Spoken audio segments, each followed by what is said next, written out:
Nama Habib Bahar bin Smith seringkali muncul di pemberitaan. Ada yang membela mati-matian, ada yang langsung menghujat. Tapi pertanyaannya begini, kalau dilihat dari sisi hukum, sebenarnya duduk perkaranya bagaimana? Apakah seseorang bisa diproses hukum meski dia tokoh agama?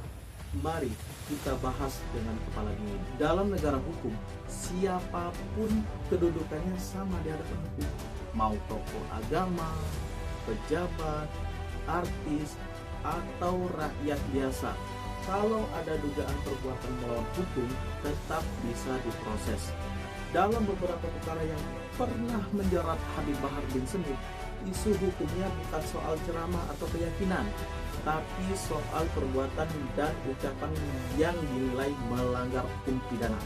Secara umum, ada 3 jenis persoalan hukum yang sering muncul dalam kasus-kasus seperti ini. 1.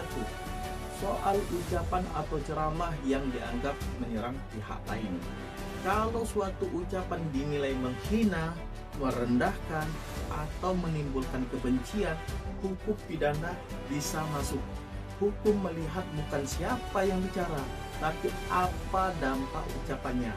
Kedua, soal dugaan kekerasan atau penganiayaan. Kalau ada perbuatan fisik yang menyebabkan orang lain luka, hukum pidana jelas mengatur. Di sini yang diperiksa bukan statusnya, tapi ada tidaknya perbuatan saksi dan bukti.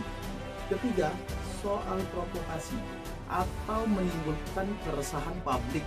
Kalau suatu pernyataan atau tindakan dinilai bisa memicu kegaduhan, konflik atau kekacauan, aparat hukum punya kewenangan untuk bertindak demi ketertiban umum. Dalam konteks pidana, ancaman hukumannya bisa berupa penjara atau denda, tergantung ke-1, ada unsur kesengajaan atau tidak. Kedua, ada korban atau tidak. Ketiga, dampaknya luas atau tidak. 4.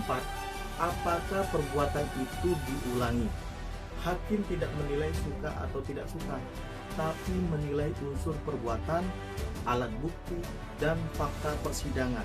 Penting dipahami, di proses hukum bukan berarti pasti bersalah. Dibela pengikut bukan berarti kebal hukum. Kebenaran hukum ditentukan di pengadilan, bukan di media sosial. Sebagai masyarakat yang paling bijak adalah menghormati proses hukum, bukan ikut menghakimi atau memprovokasi. Nah, menurut kalian, apakah tokoh agama harus diperlakukan berbeda oleh hukum?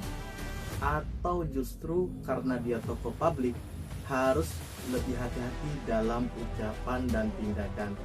Tulis pendapat kalian di kolom komentar. Setuju atau tidak setuju, tapi tetap santun ya.